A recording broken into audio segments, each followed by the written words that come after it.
Hello and welcome to an FX Times Daily Market Recap. I'm your fundamental market analyst, Nick Nassad. Today is Friday, May 7, 2010. Yesterday we saw some very volatile price action as a glitch or faulty prices in some quotes in the New York Stock Exchange exacerbated a sell-off in U.S. equities, which had a major direct impact on yen pairs. We saw moves of upward to 1,000 pips in some of our yen crosses, but after the initial slide we did see most of those sharper losses corrected and paired in the later New York session and then in Asian trading. Here in the dollar yen, prior to the open of the European session, we had moved all the way back to 92.70, which erased 78.6% of this steep plunge. We fell in the open to the European session, but then bounced back up, reaching the 93.20 level, which was probably the last chance for any long US dollars positions to be paired at a reasonable price compared to like the depths we had seen in yesterday's session. Following this test of 93.20, we fell back down again in the open of New York trading as we had US equities opening lower, but they did pair their sharpest declines in the New York afternoon session.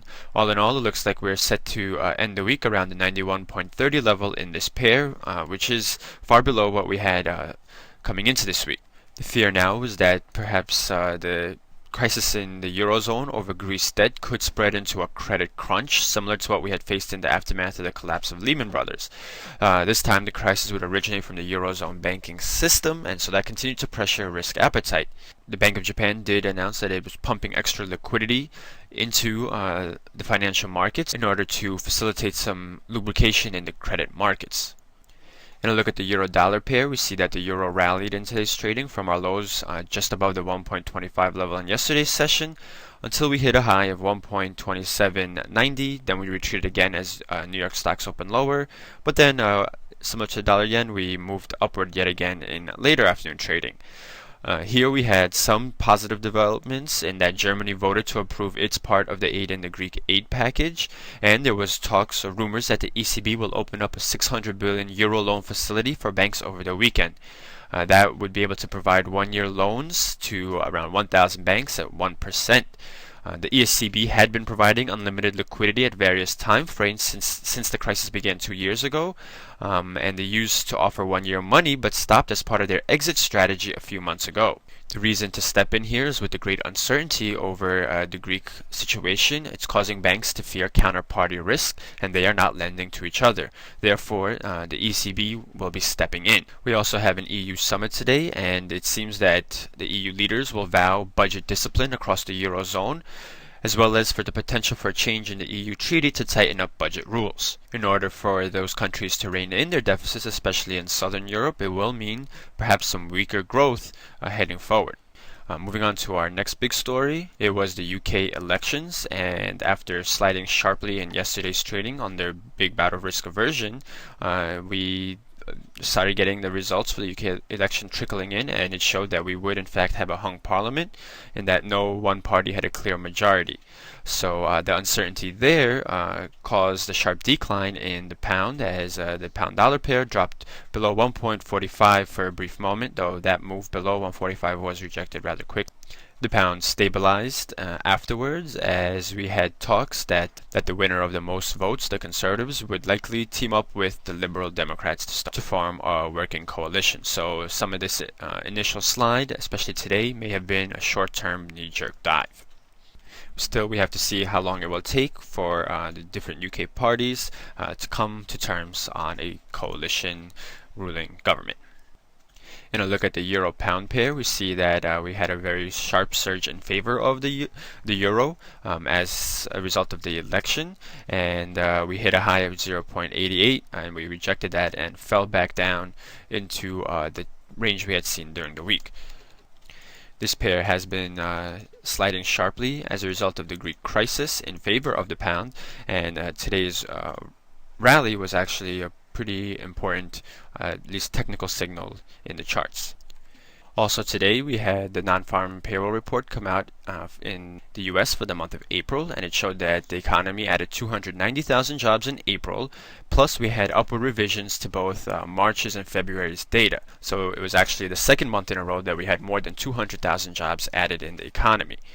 If we take a look at the data more closely, we see that census hiring made up 66,000 of the overall 290,000 rise, so 230,000 of the increase came from the private sector.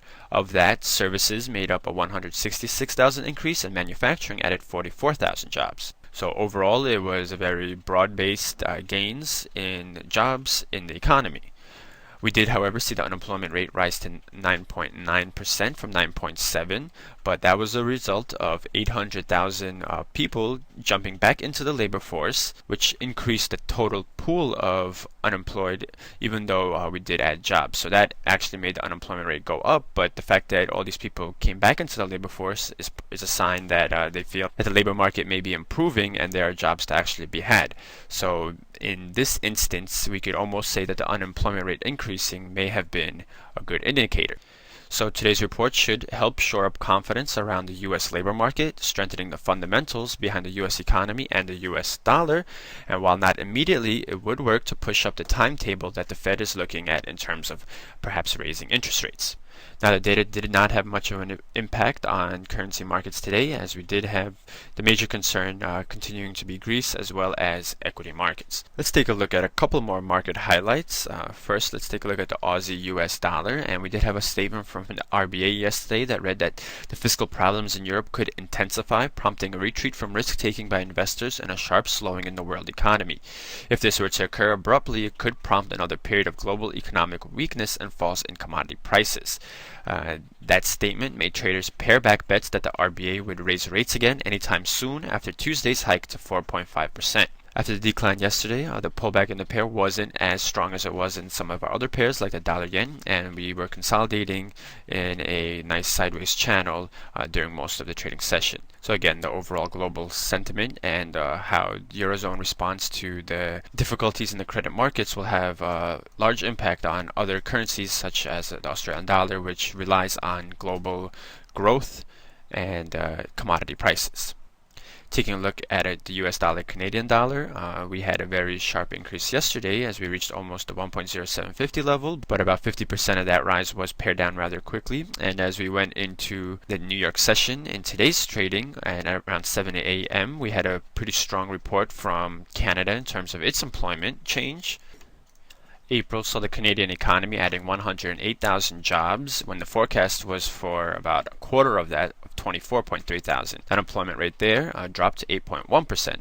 So we had a rally in favor of the Canadian dollar until we reached the 1.0336 level. But from there, the greenback did rise as we had New York stocks open down. But after that, we paired that bit of risk aversion in the pair, and we hugged our 50 period moving average as our support. So to end the week, it looks like we will be trading around the 1.0450 level. While all eyes will be on the Eurozone over the weekend and to start next week, let's take a look at the fundamental releases to keep an eye out on as well. From the US on Wednesday, we will get data on the trade balance as well as the federal budget balance. Thursday, we get our weekly jobless claims, and on Friday, we get data on retail sales, industrial production, as well as consumer sentiment. Around the world, on Monday, we have the Bank of England deciding on interest rates, which will be followed on Tuesday by UK's industrial production, and on Wednesday by the monthly jobs report to claim and count change. Also on Wednesday, we get the Euro flash GDP for the first quarter, as well as Australian employment change. On Thursday, we will get New Zealand's retail sales. And with that, we will wrap up our coverage of the Forex market for this week. For more news, videos, and analysis, please visit our site fxtimes.com. I want to thank you for watching and wish you a great weekend.